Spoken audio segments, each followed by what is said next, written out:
My name is Rick, and I'm an alcoholic. Yeah. I want to thank Pavillon for giving me the opportunity to be here today. I want to thank you guys for being here today. Not that you had a choice, but thank you for coming anyway and giving me an opportunity, to help myself. Because the way this works is, and this is not easy, by the way, getting up here in front of people, you don't know me, I don't know you. And I don't have any wisdom for you. The only thing I really think I have a value for you is if I can find the courage to be transparent and tell you what happened to me, then that's something that there's some value. And there's certainly a value for me because there's a power in me hearing, what I was like, what it was like, what happened, and what you're like now, or to me, and that means, how crazy was I? What made me come here? Because I don't think it's anybody's 5-year plan. In the next 5 years, I'm going to go to Europe, I'm going to do this, I'm going to buy a new car, I'm going to do home, I'm going to have a baby, and I'm going to rehab. Was that on anybody's plan? So it wasn't my plan to be here. But I guess let me tell you a little bit about, what happened to me. So, I come from a good family. I have a good education. I was a Boy Scout. I was an altar boy. I was all this shit. Sorry, no words. We do that here. I'm live on the air. You can cut here. No, I'm not.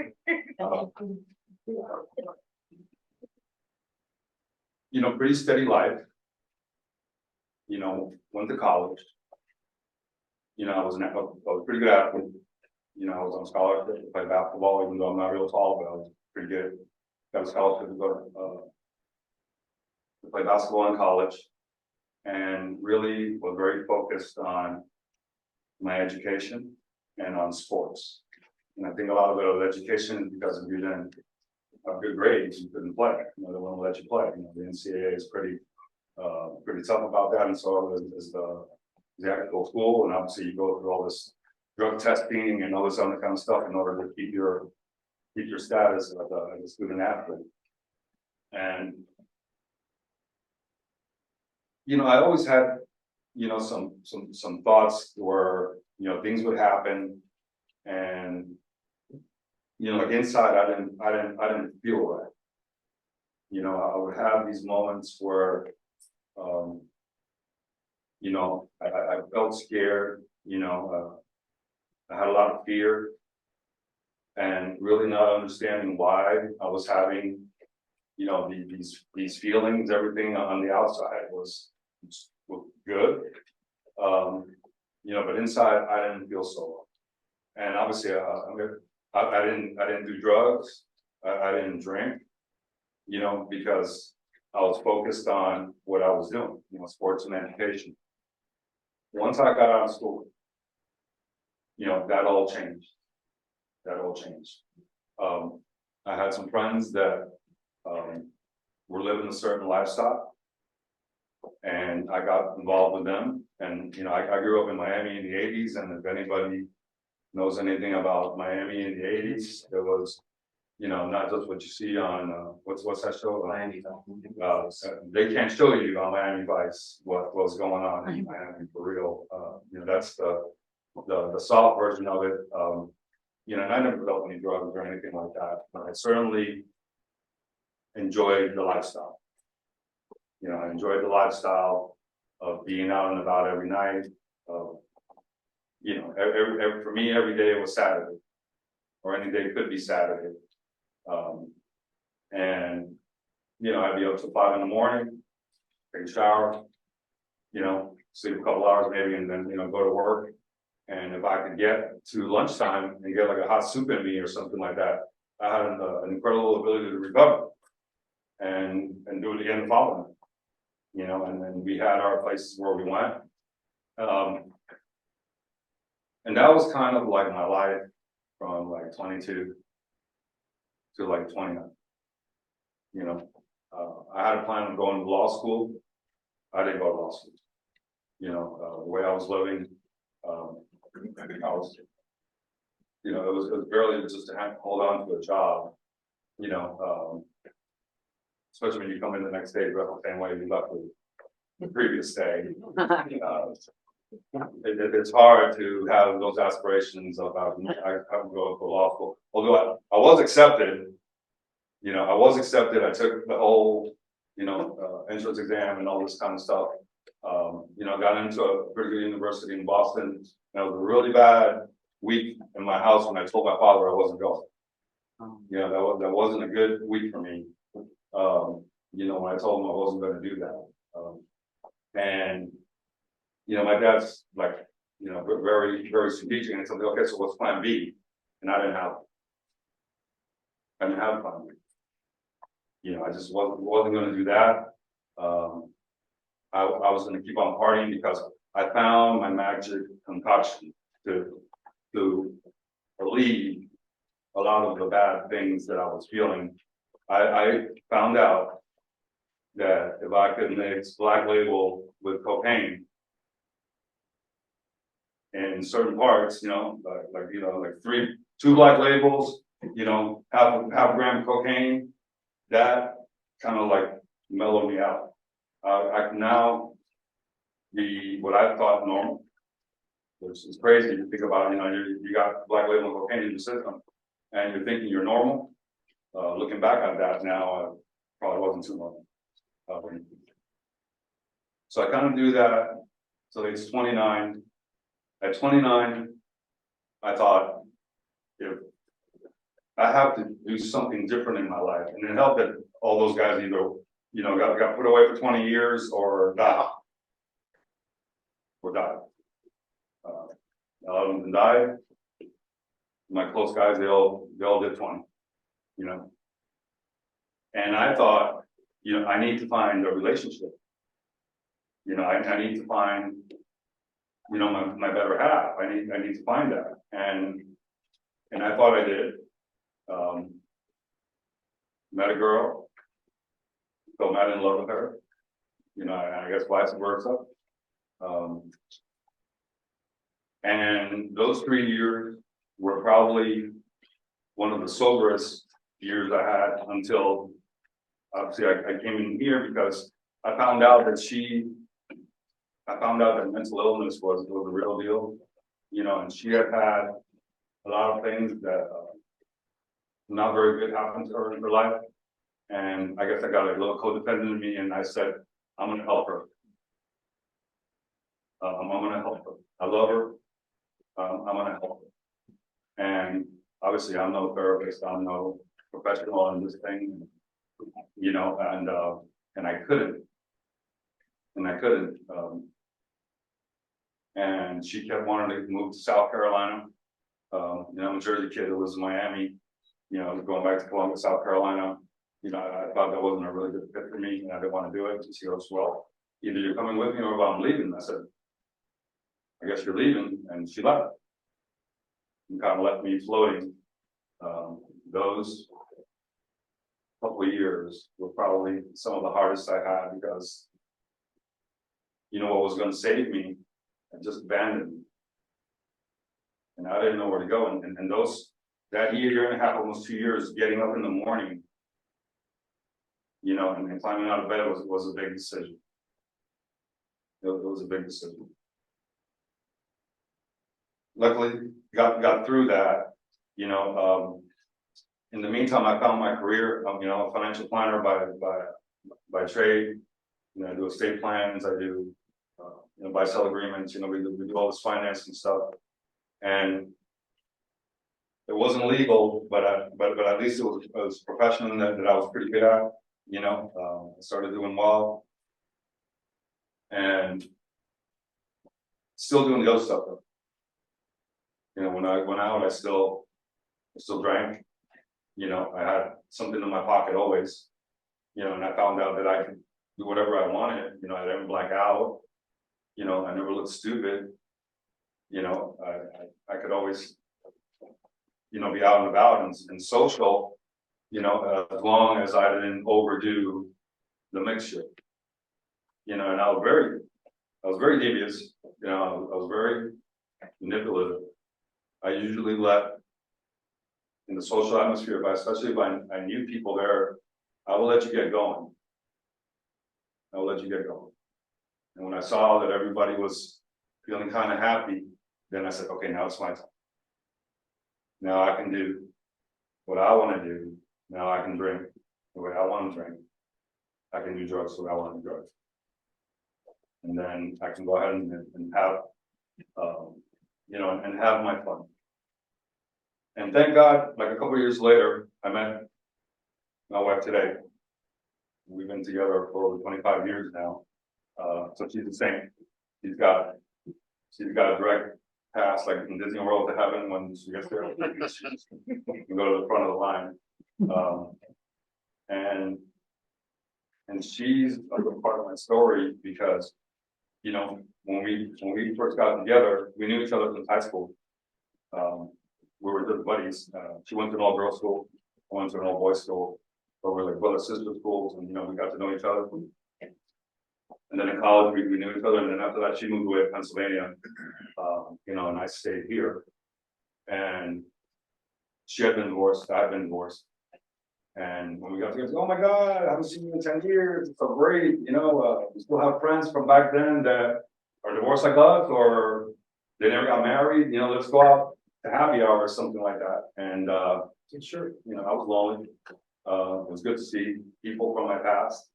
And we started going out. And like after like 6 or 8 months, you know, I looked at her and she looked at me and I said, listen, this is very weird. You know, don't call me. I'm not going to call you. You know, we're just friends. And 2 days later, I called her. You know, it was a very good decision looking back at it. And, you know, we started having a life together. We had a lot of friends in common. And I had friends that I surrounded myself with that kind of fit the same profile. You know, he's a professional, you know, who does well financially. He's married, has children, has a good business, and we all look like the ideal, you know, that you want to live up to, at least at our perspective. But we all have the secret. And the secret is that, you know, we're 45 years old, and we're still doing drugs. You know, so, and it's weird because it's a matter of, back then it was a matter of pride. You know, it's a matter of substance, of where you are in the world, that you can do this and get away with it. You know, so a lot of us had, you know, delusions of grandeur of who we were because, you know, but nice temple, you know, secret society. You know, you couldn't get in here unless you were introduced by someone. And what you couldn't do is what we used to call heat us up. You couldn't heat us up. Heat us up meant that you couldn't carry your business. You couldn't do your business. You know, like your wife started complaining, your friends started to notice, that kind of shit. You were out. You couldn't be part of this group. And I did this stuff for over 20 years. I did this for over 20 years. And basically, I was a weekend warrior, you know, and on Friday I would start on Friday at happy hour or earlier at lunch, you know, do nothing on Friday, like a nice bottle of wine, right? To have your meal with, and then kind of keep going.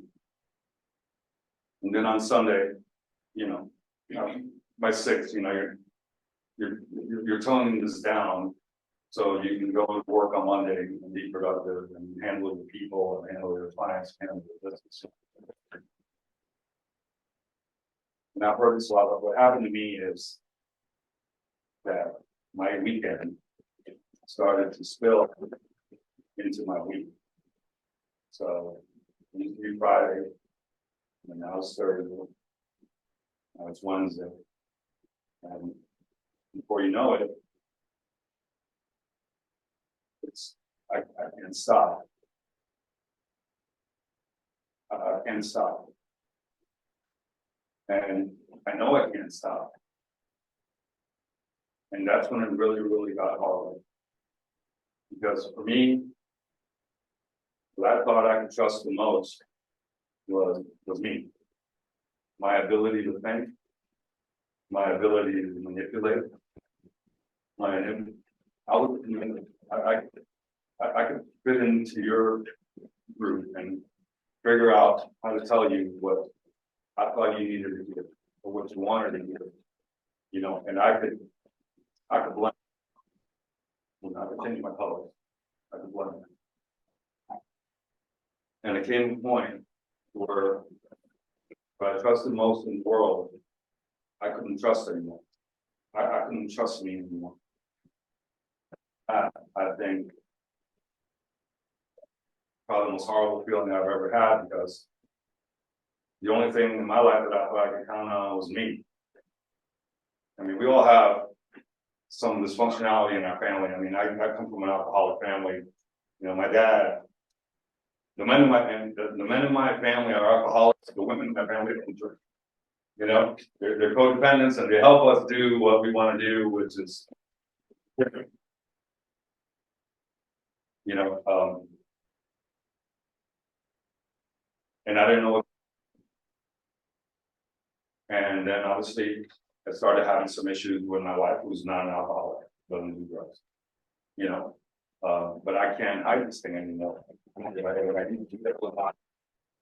It's coming to the point where I can't hide this anymore. You know, I feel vulnerable. You know, I have a draft on my ass, and it feels really, really uncomfortable. And I don't know what to do about it. And I can't stop. So when you come to that point, like I did, where I don't know what to do anymore, what these substances were fixing, they're not fixing it anymore. You know, it's worse than it's ever been. You know, I think if I do more, you know, and doing more doesn't solve it either. You know, I'm not going to work anymore. You know, I'm doing rounds at different people's houses or at different places. I don't want anybody to know, because I'm ashamed. I'm ashamed of what I'm doing. I know it's wrong. You know, I've been taught right from wrong. I know what I'm doing is wrong. So I'll go to your house on Monday. I'll go to your house on Tuesday. You know, maybe one of you guys will. You know, my point is I'm doing this merry-go-round so people don't see what I'm doing, but eventually I have to come home. Eventually I have to come home. You know, and my wife has known me since I was 17 years old. I can't bullshit her. She knows me.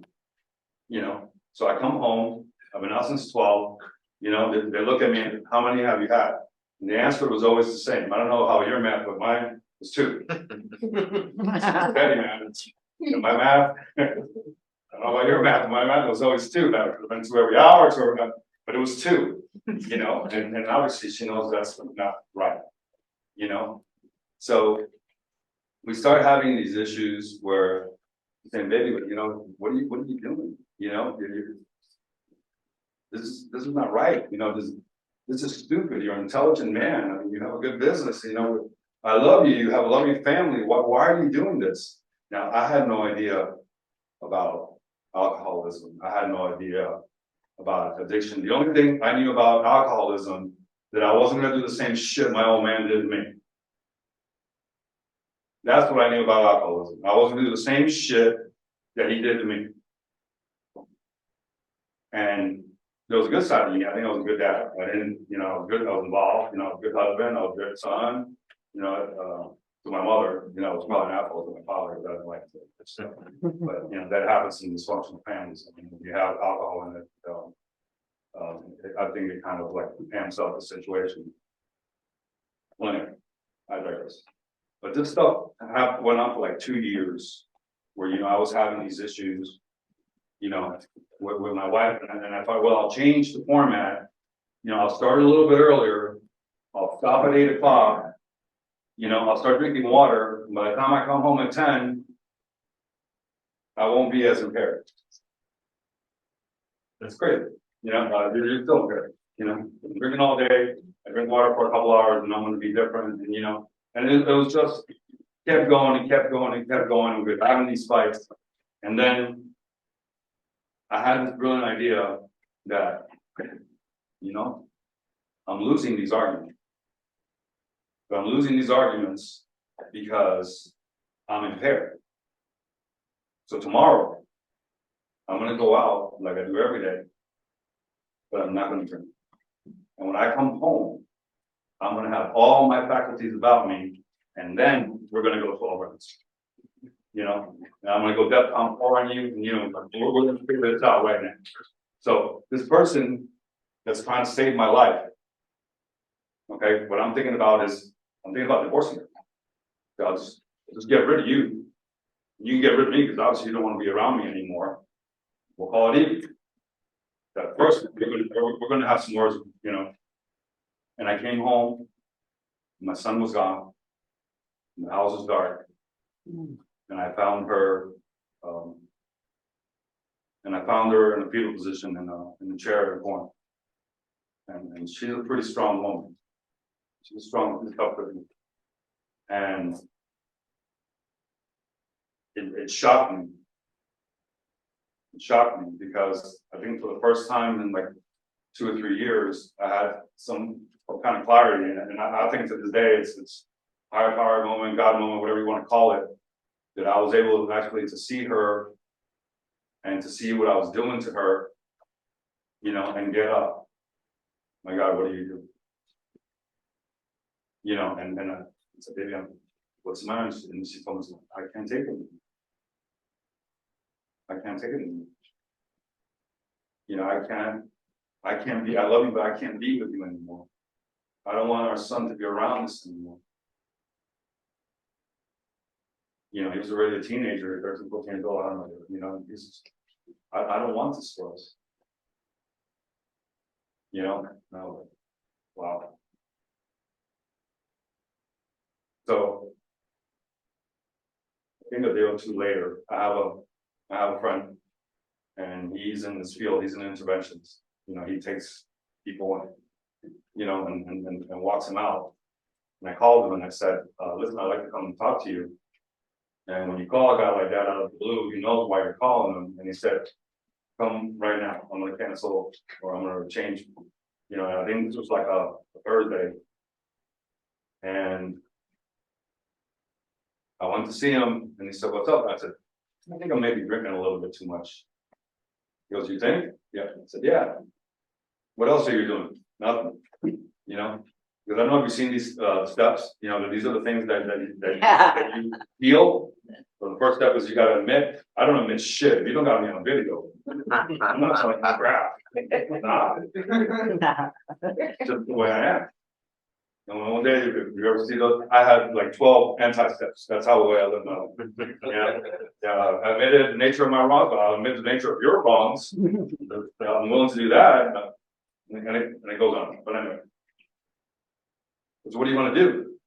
And I said, I don't know, man. You're the professional here. You know, I said, are you having problems with your wife? And I said, yeah, a little bit. But what can I do? So he said, well, there's a residential program here in Miami. You do 2 or 3 times a week, you know, and I said, that shit won't work for me. So what else you got? He goes, well, you can go away. And going away sounded really good to me. You know, not because I want to admit I had a problem, but running away from my problems at that point in time sounded really, really good to me. You know, so I said, where?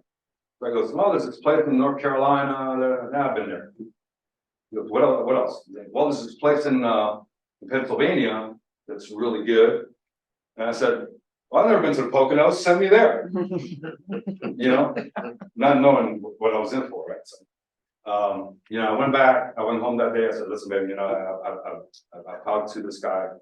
You know, he wants to know if you'll come in with me tomorrow. And she agreed to it, obviously. You know, I think for the first time in 2 years, she had some glimmer of hope that maybe that something was salvageable here.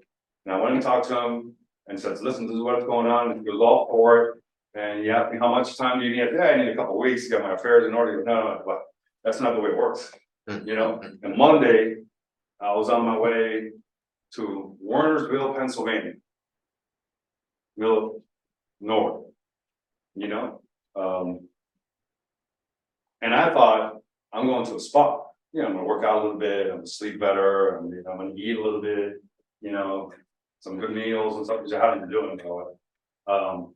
And I got there, beautiful campus, you know, they take me in, hey, how you doing? I'm bullshit like I always do, you know. And then a doctor came out with two nurses and they started asking me for my stuff, you know, and wanted to like take my blood pressure. And that's like the first time what they call the cold drop hits you in the back of the neck. And I thought, what the hell have you done? I realized where I was, you know, and I had to make a decision. You know, I could either leave or stay. And I decided to stay. And you know, first couple of weeks are okay. I felt better. You know, imagine after 25 years of doing what I was doing, you know, you have 2 weeks of, you know, not drinking, not drugging, you know, eating, you know, sleeping. I felt great. You know, so I'm sitting in this group like you do, with people all over the country, you know, making friends. Hey, why you here? You know, my wife's, you know, pain in the ass, doing all this shit, saying nothing but lies. But lies. You know? And when I first got hit, I think like 2 or 3 weeks into that program, that's primary, right? We call it primary when you first start primary. Mm-hmm. So I did my primary over there. You know, they have something over there where it's called that your loved one sends you a harm's letter. They call it a harm's letter. Do they do harm's letter here? I don't know. Well, a harm's letter is where you pick someone that you're close to, like, you know, you guys buds, and so, okay, you read me my harm's letter in an open group, right? All right, so the council comes, hey, tomorrow's your harm's letter. I said, yeah, no problem. You know, and the guy that I picked, he was a professional athlete, big boy. And I asked him to do it, and he said he would. And my harm's letter was, I think, like 10 pages long. Single space. My wife's got a doctorate in literature. She's a very good writer, you know. And basically, it's the same shit, man. You know, it's like, you know, he drinks. You know, he's destroying his life. He's destroying our marriage. He's blowing our money. Blah, blah, blah, blah, blah, blah, blah, blah, blah. You know, halfway through, we had to take a time out, like in sports. He had no spittle. He not spittle. He was looking at me like with eyes of pity. You know, and I had nowhere to hide. For the first time in my life, the secrets that I've been carrying since I was a child, basically, were out. And they were out in public like this. I mean, you know, you're sitting there, and I had nowhere to go.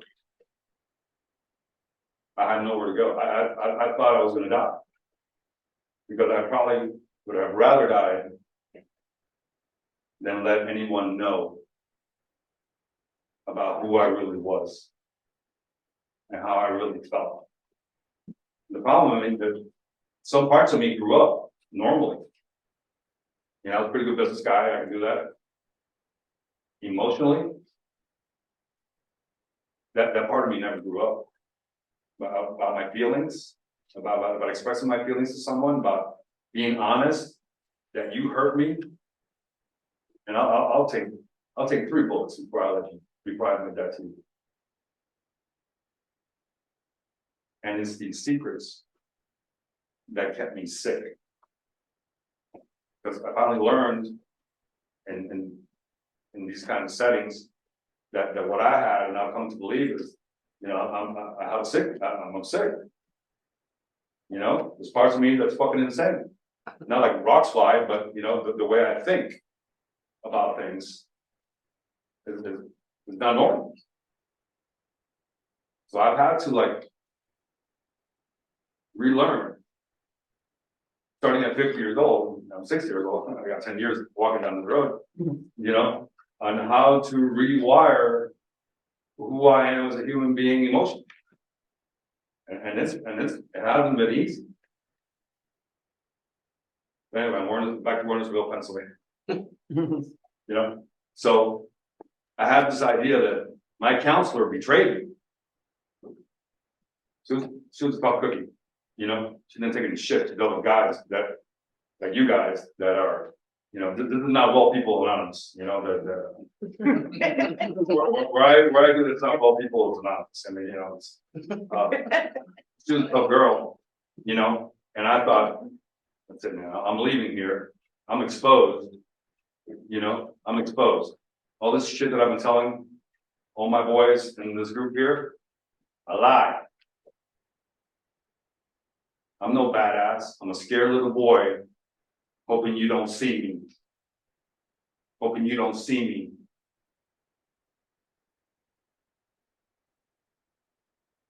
So I decided I wasn't going to leave, but the next day I was going to go face her and tell her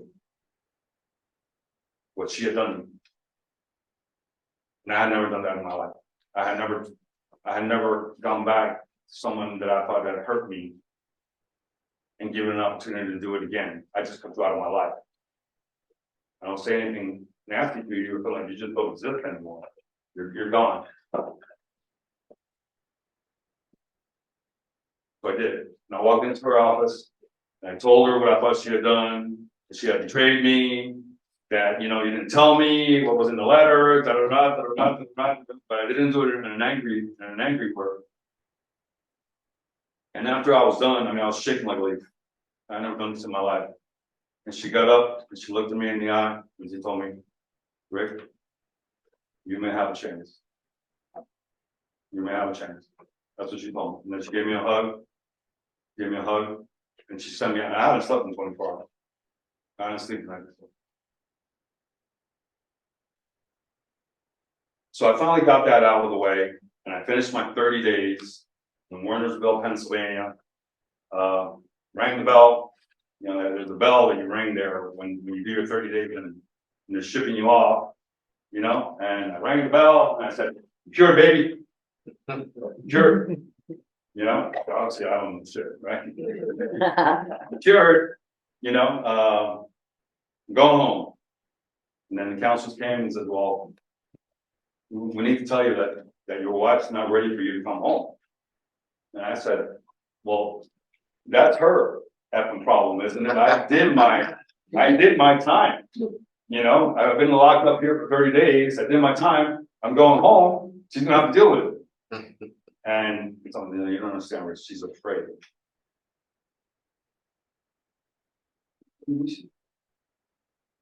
She's afraid of you. That's I didn't expect that. I think that's like the first God moment or the second God moment I've had along these 10 years where I thought, well,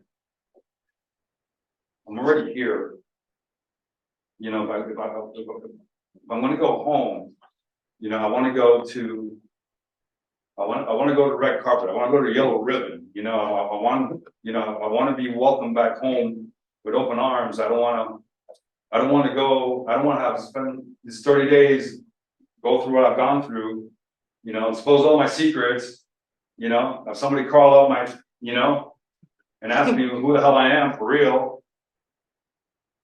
I said, all right. What else you have to go? Well, there's this thing called extended care. And they told me what's that, and I said, all right. And I said, well, where does that have to go? Well, you could do it here. I said, how long is that? And they said, well, that's 90 days. And I was like, man, I just did 30. That's like 3 times more. You know, what I thought was lockdown. And the person did basically whatever the hell I wanted to. And I said, okay, is there anywhere else? And they said, well, there's a place in North Carolina that's really good too. And I said, I'll go to North Carolina. But I was really telling them, you know, and your 90-day program, in my mind, well, I'm heading in the right direction. And I live in Miami. I'm heading in the right direction. That's how I wound up here. You know, that's why I wound up here. And I did, I think like 6 weeks in EC program. And then they asked if I thought that my wife would move up here and work. But obviously, what I've learned is, when someone in the family is sick, you get everybody else in the family sick. If you have the flu, more than likely, whoever's living with you is going to get the freaking flu too. And I said, I'll ask, and she agreed to it. So we moved back up here to Asheville, North Carolina. And, we got a condo, and then she got a codependency counselor, and Pavillon created a day program for me where I would drive in every day, work with the EC guys and then drive home at night. And then she would go to codependency counseling, and I would go to AA meetings. And then twice a week, we would go to marriage counseling. Which was a bundle of laughs. It was so much fun. I can't tell you. And we did that for 2 years. And I'm still married. But the good news is I'm still married. I still have my family. By the grace of God. And coming back here, and then I'll come back here. I come back here. At the first, we call it RBT, relapse prevention, and then this kind of stuff. If I don't go back, I did what was, and I always do it begrudgingly, man. It's like, oh, you got to go and get 90 days. I ain't gonna do that shit. That's always my first reaction to anything that's suggested to me in this program. But for some reason, I always have a better thought a little bit later, and I do it. So I got a sponsor. I did 90 and 90. I probably did 80 and 90. Because I'm not a kiss ass, I'm not going to do exactly what they tell me. Short. A little short on me. But I found a good guy. I found a good room. People had a lot of time. 20 years, 30 years being sober. And I said, well, I want to find a guy, who's a fucking survivor. Who survived this thing. That's the way I view myself now. I'm a survivor. And I don't say that with a sense of pride. I say this with a sense of gratitude, man, because I'm looking back on now 10 years later, and this could have gone a completely different way. Like so many people that I would have lost my career, I would have lost my family, I would have lost my livelihood. And then I believe I have a higher power, which I've come to understand that I think if I seek it, it'll save me. I have a lower power that's trying to destroy me. I tune into that. I'm probably I don't know if I'll die, but if it can't kill me, if it can't kill me, and it'll settle for just absolute misery. Settle for absolute misery. And I've seen it. Successful doctor, gone. Successful this, gone. Good man, gone. Good woman, gone. You look in here, and I've come up here 20-something times, and I come up here now to be with you guys. Relapse, and I don't think we're relapse. But so I come up here to be with you guys. To be in EC, and see what's going through, because that's what's going to save me now. Because when I come up here, I remember how freaking crazy I was. The things I used to think about. And this is what's saving me now.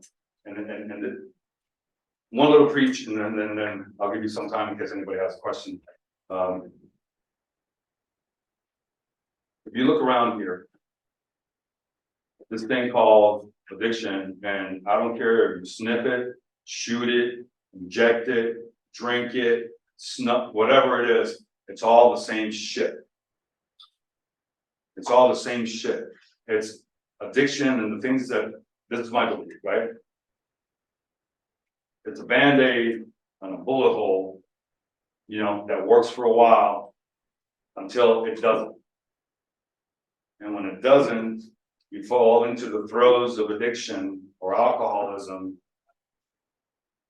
or sex addiction or gambling or eating. It's all the same shit. And then if you don't do something to address that, you're on a spiral.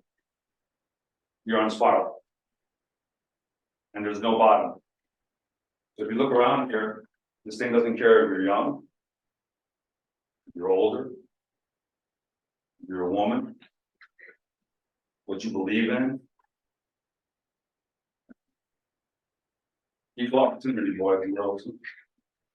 So here, what I think you get an opportunity to do is stop doing whatever it is that you were doing. And I don't know what you were doing. The only thing I know is that you're here, right? We're here. And nobody wants to come here. Right? Somebody wanted to come here? Yeah? No?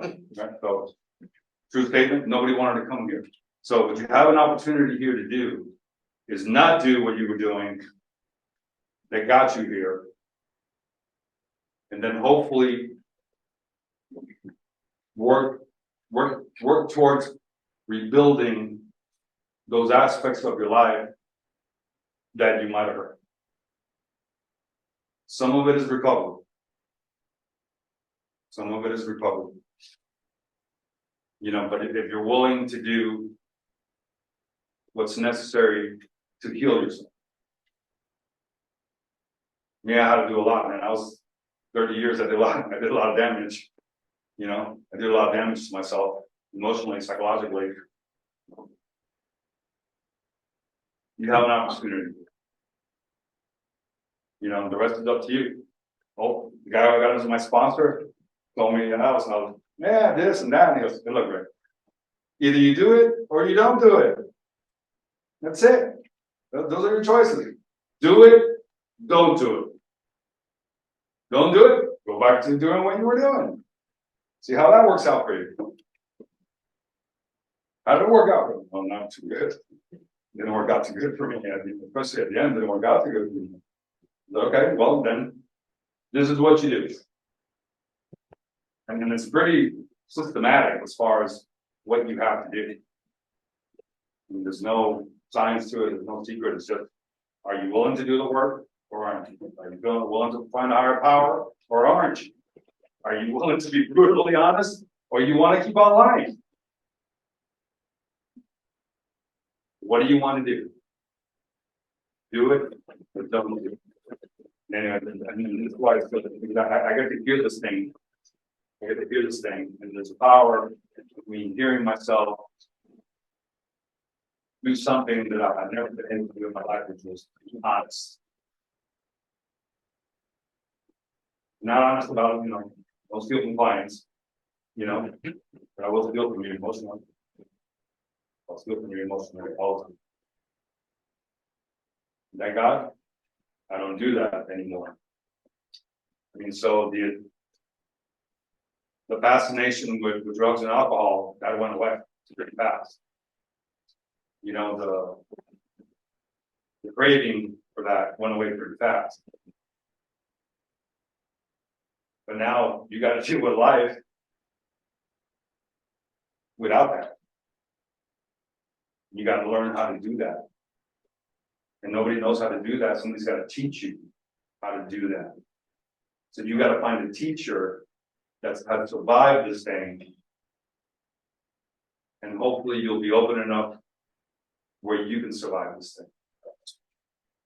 Because it is survival. Anyway, that's all I have.